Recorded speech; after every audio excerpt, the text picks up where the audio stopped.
Hello and welcome to the Ecomodernist channel live. My name is Carl and I'm here with Gabriel Ignetti, Chris Bergen, and our special guest. Dr. Andrew Feenberg is a professor emeritus and the former research chair in philosophy of technology in the School of Communications at Simon Fraser University, where he directed the Applied Communication and Technology Lab. He's also taught at many universities, nearly a dozen by my count, in the last 2 decades. I'll save you from my many mispronunciations. Andrew is the author of numerous books on philosophy. He also is recognized as an early innovator in the field of online education. He helped create this field in 1982. That puts your history in technology about as far back as mine goes, which is that's something to say. I consider myself an honorary millennial, so you're really leading the way in bringing online education. Congratulations for that, and thank you for your work. Welcome to the program. Well, thanks. I'm pleased to be here. So let me get right into the questions. Since you've written so much about technology, what do you think the relationship between your two observations of giving us a better frame from which to better enable us to move the scientific and technological revolution in sort of a more positive direction instead of sort of retreating from advances of technology? Well, this is a big question. Technology is involved in every aspect of our lives now. We're in a very different situation from people, say, in 1900, when there was still a lot of animals involved in everything people did. How is it designed? And who designs it? And for what purposes? Those are really big questions for us. Those are, in fact, some of the most important political questions that we have to confront. So I am not convinced that we can simply leave all these questions to experts to do for us. We need to be involved in deciding how our technical world is designed and structured. And that means we have to be politically engaged with technology. So let's go with the second question. Gabe, go ahead whenever you're ready. Yeah, but by the way, we're concerned about the paradoxes here. I will kind of get into that right now. And you mentioned about public participation, and I agree with you. But a lot of that is tied up with a lack of trust of scientists and scientific institutions. How do we deal with that? Because it could get too extreme. We have lay people who don't understand the science that they're criticizing. A lot of times they're emotional and go to extremes, and they're not nuanced, and they look at these scientific institutions as the enemy. Well, of course, there's a danger in allowing the general public to be involved in questions of science and technology. But there's a danger in allowing the general public to be involved in democracy. Look at what's going on now in the United States, with a huge population that thinks the election was stolen. So you could then argue that we should get rid of democracy, since so many people are confused about how it works and what's going on. But I think that would be a mistake. And the answer isn't to get rid of democracy, but to attempt to educate people better in how it works. And I think the same is true with science and technology policy. There's a kind of illusion that arises around conspiracy theories. Something like, say, the anti-vax movement has been around for a very long time. And one of the reasons it's been around for so long is because no science ever takes up its ideas and tries to implement them.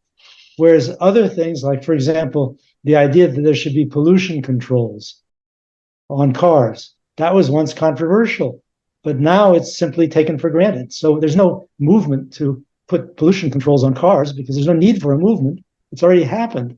So when things work, it's a good interaction between public demands for change and scientific and technical solutions.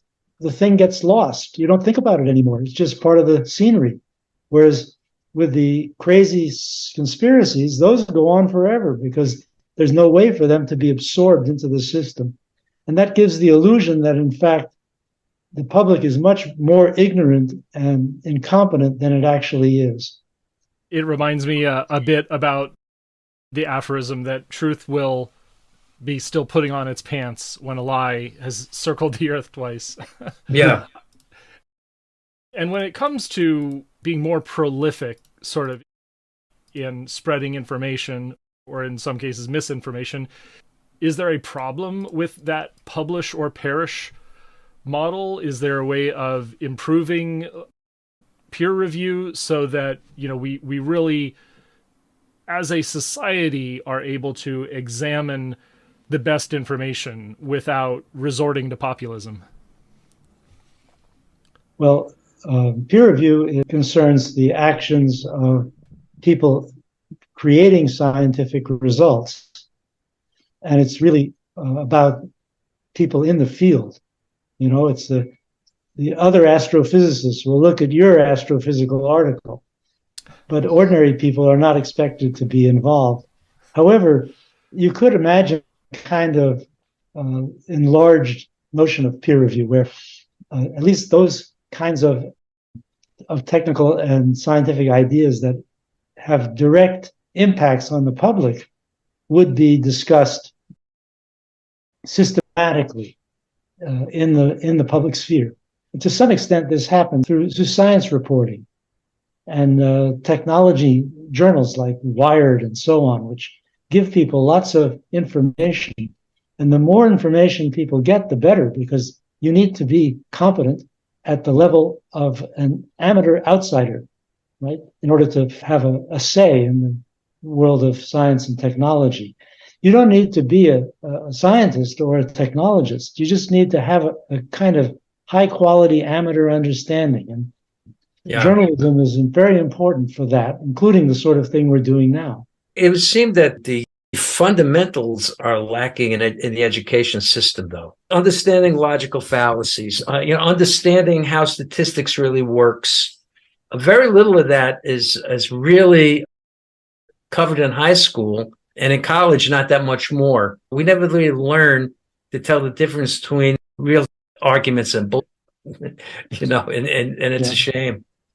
There's also the fact that auto shop has disappeared from most high schools. Yeah, that's true too.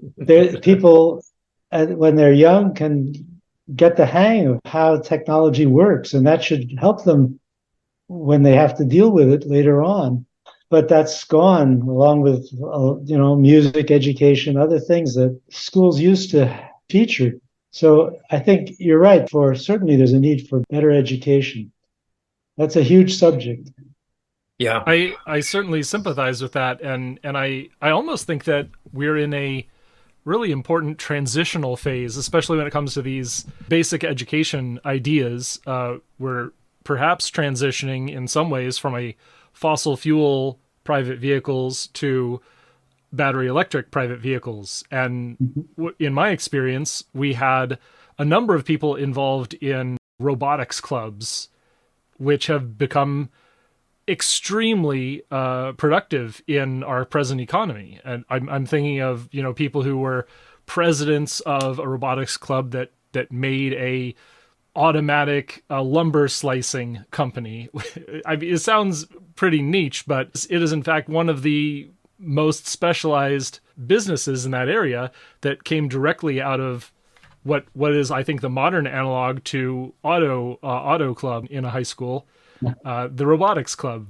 So to get back to the questions, environmental activism has helped us along, sort of like going to this robotics club transitioned us. There is this idea that environmental activism is pushing the reforms to make a better world. Yet a lot of environmental activism is based on fear and ignorance that sort of strongly correlates with opposition to vaccines, GMOs, and nuclear energy. So how can we work on environmental activists who are not experts and help them learn to be better at avoiding going down these rabbit holes of misinformation that work against environmental goals? that takes us back to the question of journalism, the use of communication technologies to inform people. I don't know that there's anything better we can do. It's very difficult to deal with these conspiracy theories. They appeal to something deep in human nature. I mean, how rational are people? Well, it's a mix. And just have to hope that there's enough rationality there that you can get through if you really work at the educational project of informing people about the nature of science and technology. You know, there have been some really heroic efforts. When I was young, I worked with an environmentalist named Barry Commoner. I mentioned him earlier to you. He wrote a book called The Closing Circle, which was very popular. It reached, I think, hundreds of thousands of people. And we need educational heroes like Commoner, people who can somehow make the thing clear and understandable and get it out there to millions of people. I don't know of a better method than there's no magic. And some scientists have the art and can do it, but not many. Most of them are not able to. I, for example, don't think I could do what Commoner did, but I do my best. But it reaches a small number of people, not hundreds of thousands or millions who need to be informed. But you know, it's an art, and not everybody has the ability. This is another conundrum. Given that the threat of nuclear annihilation makes hot wars between major powers both existentially dangerous, and therefore the idea of starting such wars is actually irrational, it doesn't follow that the policy of withholding dual-use technologies from other major powers, it doesn't seem to be a rational policy. What do you think about that? Am I right about that assessment? You know, there's a few nuclear powers who've been around a long time, and we feel fairly confident that they know they're not supposed to start World War III. Putin talks about nuclear Armageddon nowadays. I think it's all BS. He really knows very well that you can't do that. What you worry about is somehow things getting out of hand, nuclear weapons reaching many more countries. Because some countries, I mean, there are countries that have had leaders who were crazy and were dangerous. Idi Amin, or you don't want proliferation of nuclear weapons to finally reach the crazy guy who will actually start the war. So for that reason, I would say, yeah, it's better probably to restrict certain kinds of technologies just in order to try and hold back the proliferation. We're kind of like analog people. I mean, people don't change much from generation to generation. So in a way, we're still kind of analog people. People try to remember things and tell someone, and they find out later, oh, I was wrong on some detail. And I think in the old days, people didn't correct those details. But nowadays, people get skewered if they misrepresent something slightly. It seems like we're in a technology-sensitive societal constraints. We're in a digital society, but as people in local communities, we're still kind of analog persons. Am I getting that kind of right, Doctor? The difference is not just that we're analog, it's also that we see the world in terms of its potentialities. We're always thinking about what things can become, what things should be. We're always engaged with the world from a value perspective, right? And a developmental perspective. Yes, they're associated with analog, but they're also non-scientific, specifically non-scientific ways of viewing the world. And that's both good and bad. It's bad if it means that we make mistakes about basic things that science can explain to us and inform us on. But it's good if it makes us pay attention to values that are important so that we can inform science and technology with the things that are essential to us as human beings, which may be irrelevant, right, to the theories of the scientists, but they are relevant to us because we're human. So this is where there's a kind of necessary interaction between science and the public. The science does not engage with values directly, but the public must inform it with those values that are essential. And that often means, in the case of technology, changing the technologies so that they conform with our demands. You can see this with the environment over and over. You can make a good pesticide that kills a lot of bugs, just so happens that it might also harm human beings. How important is that? Well, if you're just say you're working on this as a specialist in the construction of pesticides, you might underestimate the importance of the dangers. So you need the public to tell you, no, this is going too far. You have to find an alternative. I think there's a kind of interaction, a necessary interaction between science and society that has developed tremendously with the environmental movement. And it needs to develop even more with, for example, the internet, where there's, again, possibilities that emerge, technical possibilities that we don't want, that we should resist because they conflict with our values. But the people who do the engineering work and the corporations that hire them may not be as sensitive to these values as we would like. We need to inform them of our demands for a world that we can live in. So I think that this kind of interaction has a slightly conflictual character. Sometimes it becomes very conflictual. But in the end, it's not really about conflict. It's about resolution. It's about finding the resolution that satisfies both scientific and technical criteria of success and the human values that we can bring to the table. Thank you.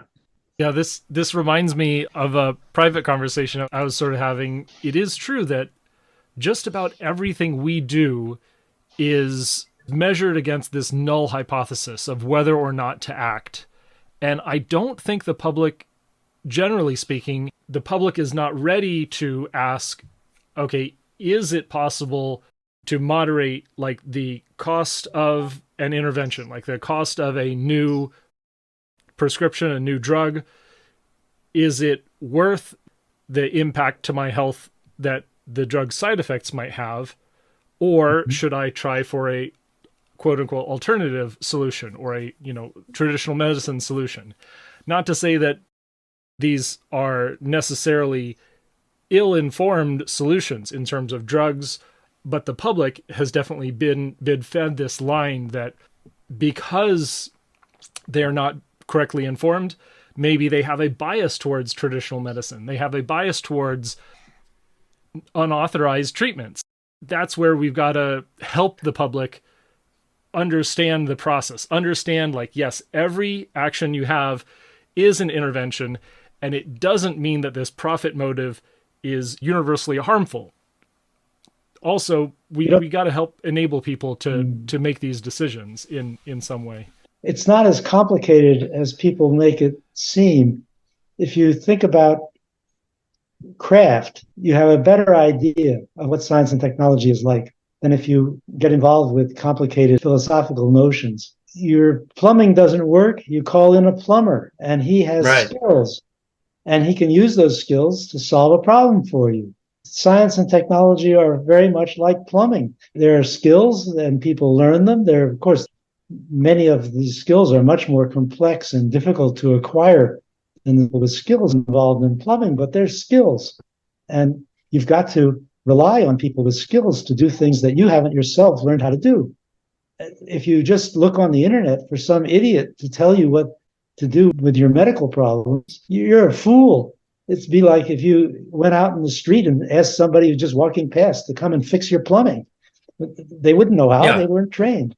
So, I mean, that doesn't mean, of course, that every plumber is perfect and does a good job, but still, it's a good place to start, and certainly a much better place to start than these conspiracy theories that circulate in society, which have no credibility at all. So I think if you think of science and technology as crafts, then you begin to be able to understand how to criticize the craziness that's going on around us with these conspiracy theories.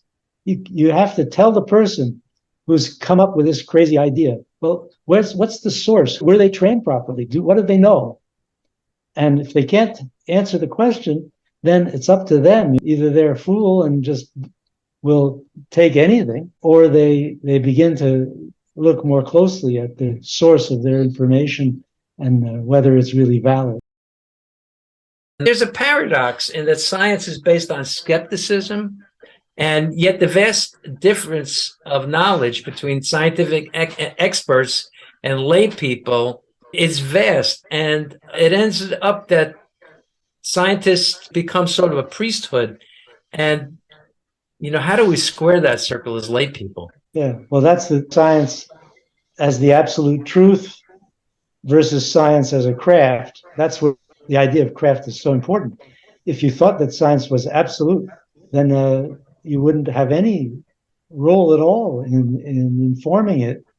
But in fact, it isn't absolute. It's still, the starting point has to be with people who have the skills, who know how to do things. And if they make mistakes, which is possible, then that's something that can be rectified.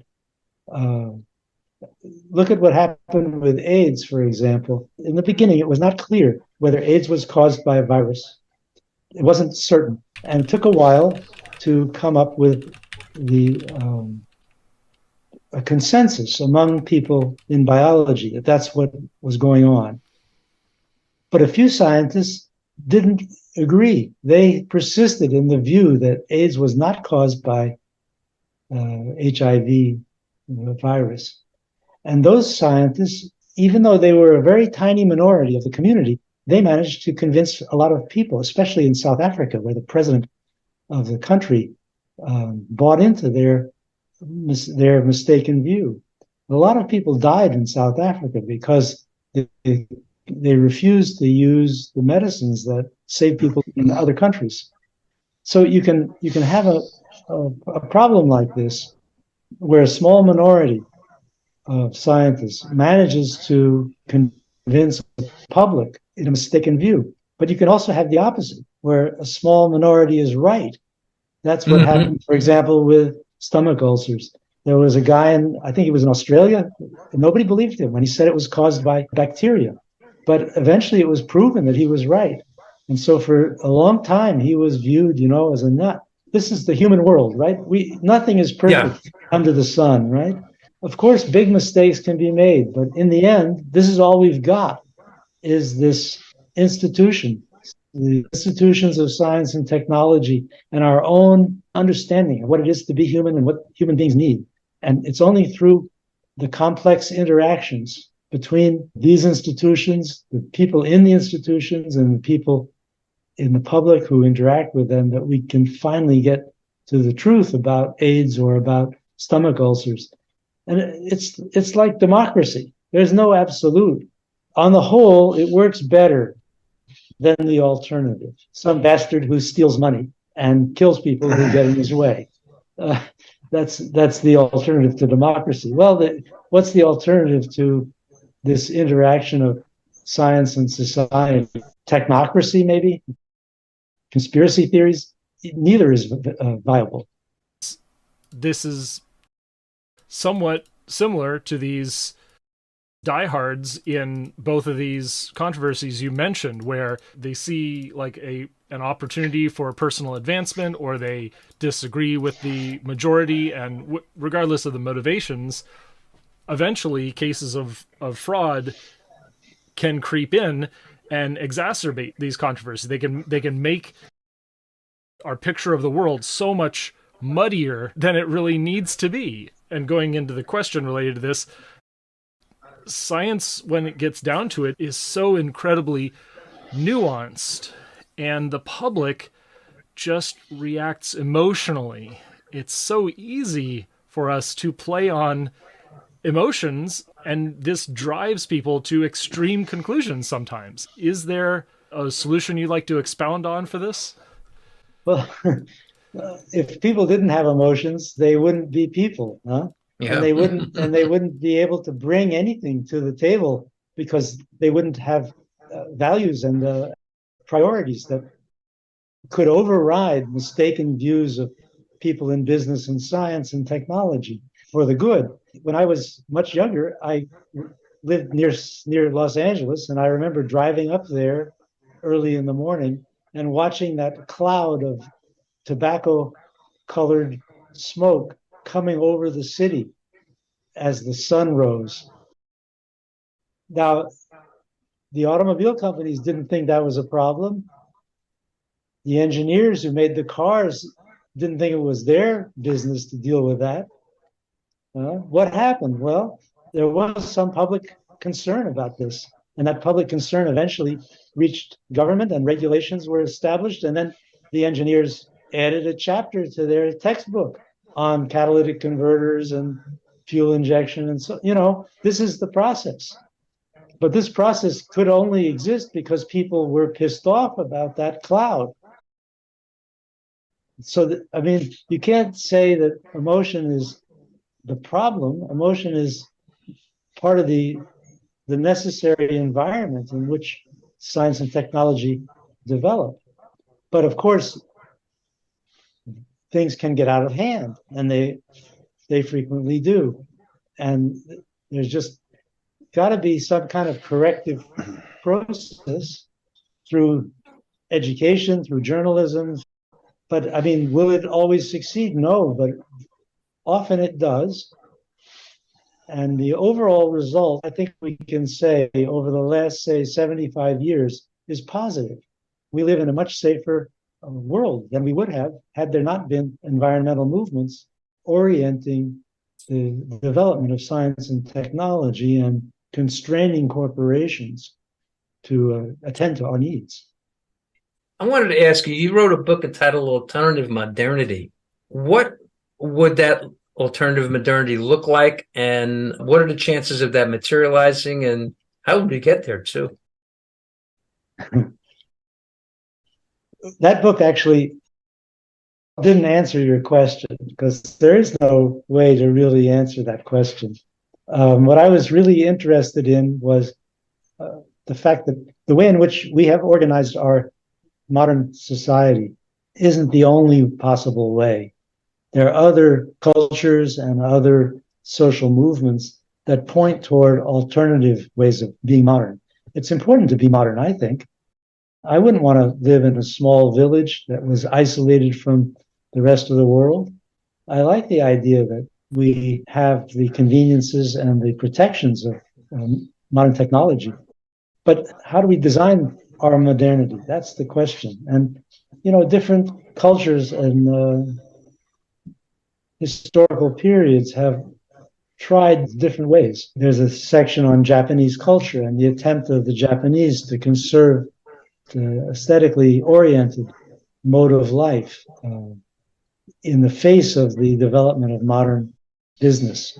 And there's another chapter about medical experimentation, different ways of doing experiments on human subjects. Without those experiments, we wouldn't have modern medicine. But how do you do them? What is the status of the individual who's consented to be in an experiment? So I'm trying in that book to indicate how science and technology are really flexible. There are alternatives, and sometimes we need to explore those alternatives because the way we've chosen to do things is not the best way. And we can learn from other cultures and from social movements what kind of alternatives might be better. So the idea wasn't really in that book to lay out a plan. Look at the Dutch, for example. They have set up their cities to be operated by bicycles. Mm-hmm. So of course, they have cars, but bicycles and public transportation take on the major burden. And that's a fantastic alternative to what you see in Los Angeles, for example, or New York City, where there's such an incredible consequence of this decision that was made. It's a decision to organize the city around the automobile. So I'm thinking that's what we need, is to be flexible in our thinking about how to be a modern society, not to just accept that the way things are is the best way and the way it has to be, and that there's no alternative. I really appreciate that, and special shout out to the transit activists in Seattle, Transit Riders Union and Seattle Subway, all these great organizations working to provide multimodal transit locally. It's an incredibly important reflection on modernity. Sometimes, we get ahead of ourselves and, our various philosophers modern philosophers like to say their way is the best. One of those is Neil deGrasse Tyson, who basically said he thinks philosophy is outdated. There's only science. What's your response to that, Andrew? Well, I think that's silly. So maybe music is outdated. We should get rid of it because there's only science. This is just silly. The world is complicated, and we need to think about it in different ways. One way is science. That's fine. But there are other ways of thinking about it that are also valid. This is the typical case of the guy who's got a hammer, so everything must be a nail. Wonderful. And so we're off script at this point, and I want to delve into some things that, in fact, have sparked interest of mine that'll definitely resonate with our audience. You've written is a book called The Essential Marcuse, and you've got an accompanying YouTube video. I'm going to link that in the chat here. Why don't you give us a brief synopsis of The Essential Marcuse? That's the name of the collection of essays by Marcuse that I published. But I have a new book called on Marcuse, called The Ruthless Critique of Everything. It's published by a publisher in Britain called Verso from Amazon. Just to put in my name and Marcuse. I have to tell you who Marcuse is because not everyone will know about him. He was, in the 1960s and 70s, the most famous philosopher in the world, perhaps along with Jean-Paul Sartre.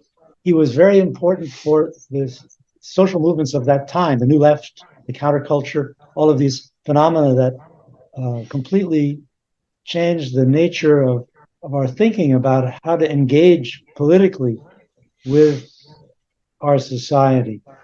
Marcuse was a Marxist, but he was an unusual Marxist because he didn't think that the proletariat was about to make the revolution.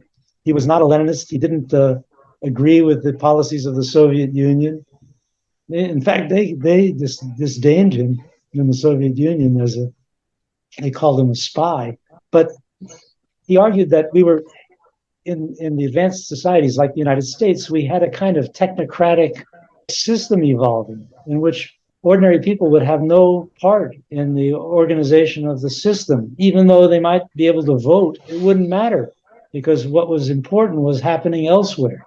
It wasn't about elections and government. It was about business and technology. And so this is a kind of dystopian view of American society. He wrote a book in 1964 called One-Dimensional Man. He said, we're becoming one-dimensional because we're losing our ability to think about the world in terms of what it could become, what it ought to be. And we're just content with the technologies and the consumer goods that are available. There's a lot more to it, but these are some of the ideas that really clicked with lots of young people in the 1960s and became sort of cliches of the movement. But they don't know that its source lies in Marcuse and other thinkers in the 1960s who challenged the conformism and technocracy of post-war America.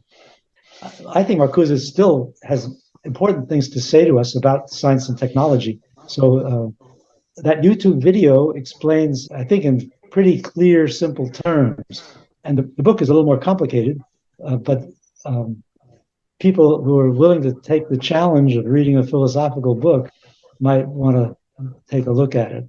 Wonderful. This, the idea of cyberpunk definitely resonates with that idea. The dystopia of future technocratic control and sort of the narrowing of our choices as individuals, really driven by that.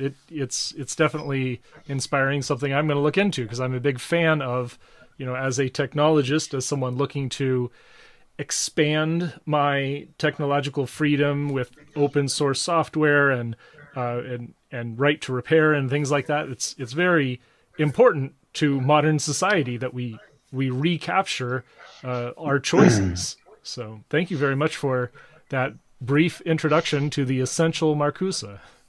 How do we recognize experts when they get off their specific topic and they start to wander into conspiracy, but they still have the label of expert on them? This is difficult. This is You're welcome. This is a problem. The problem with the Nobel Prize. As soon as you get a Nobel Prize, there's the temptation to talk about stuff you don't know anything about, because now you're an expert, right? You're a genius. So people get Nobel Prizes and who have a normal, modest sense of who they are, don't do that. But there are others who do. So I don't know that there's any real, generalized solution beyond just looking at the credentials. Look at the credentials of the guy. Look at what they've done, and if they want to talk about things they don't know anything about, you should be able to figure that out from who they are, right, and what they've done in the past and what their education is. Of course, we shouldn't be too hard on people who say things out of school, because after all, that's what everybody does. I mean, at some point, we all have opinions. But the danger is if people think that the opinions of someone are scientifically validated when they aren't. That's why you really need to look at the credentials of the person. And of course, also the interests behind what they have to say. If they're being paid, well, I'm not sure that you want to believe them saying it because it makes them money. So you need to know a little bit about the subject, about the person, before you can start believing them. Let me add something to that. I think that even, like experts are specialists. And even if you are an expert, you could be wrong because you're so caught up in your specialty that you miss out on the big picture. Right. That's the problem, of course, with technocracy, that with allowing science and technology and their corporate sponsors to make all the decisions. And they're too narrow. That's an interesting thing about capitalism. It's very efficient because it allows you to narrow things down to the making of a profit. But there are other considerations. I mean, the world is more complicated than that. For example, workers' medical issues with the work they're doing, are those taken into account? Well, they might be inconvenient for making a profit. Communities have worries about pollution, but that, again, could be inconvenient. And of course, there are trends in science as there in everything else human beings do. And some of those trends might be useful and others might be very bad. So, I mean, eugenics, for example, was considered an important scientific idea in the early 20th century. Today, we think of it as a horror, but there were lots of clever people who thought, this is a trend that happened to no real moral basis that we can understand today, but it was at the time taken seriously. So I guess it comes back to the fact that there's just no absolute, and you've got to be prepared to look beyond what's present at hand. A critical spirit is essential. It can go off the rails too with the conspiracies, but still, without a critical spirit, there's no hope. Yeah. That's the foundation of science. Yeah. And also of democracy. Yeah. This whole conversation brings to mind my word of the year for 2022, which was ultra-crepidarian. And that's a good phrase to learn. It refers specifically to an expert speaking outside of their area of expertise. Ultra-crepidarian. It's a nice tool to deploy and to think when you're examining anyone's credentials. Are they speaking in their field of expertise? If not, you've got an ultra-crepidarian. We make so many assumptions. The general public, to be specific, has many different assumptions that, for example, it is easy to make a nuclear weapon, or it is easy to trigger an accident at a nuclear plant. And these are turning out, as the more I learn about nuclear engineering, to not be true. That we have so many moving parts and such a fine, I like to call it a fuel mixture, in order to achieve prompt criticality, that these dire catastrophes that are being predicted, for example, in Zaporizhia or the results of Fukushima, they don't come to pass. Over and over again, we're getting doomsayers and predictions of global catastrophe and killing off the population of California that never come to pass. And so it's definitely one of the tropes that is simultaneously completely believable, and also when it comes down to the facts of the matter, doesn't always line up. So it's part of our fear of the unknown, I think, and helps us build appropriate caution when it comes to technology. But again, we have to recognize the scientific process, the process of craft, and the process of sussing out what reality is showing us. And learning to learn, I think, is a valuable skill that I hope our audience has taken away a little bit of that from this conversation. So I'm going to thank you, Dr. Andrew Feenberg, for appearing on the Ecomodernist channel live. You can see us every Sunday at 11 a.m. Pacific, 2 p.m. Eastern, here on Soyadal on Twitch TV, on the Ecomodernist channel on YouTube, and many other networks as well. You can find us on esna.earth. That's our website. Just type in esna.earth. That's the Ecomodernist Society of North America. As always, emissions first, peace and justice will follow.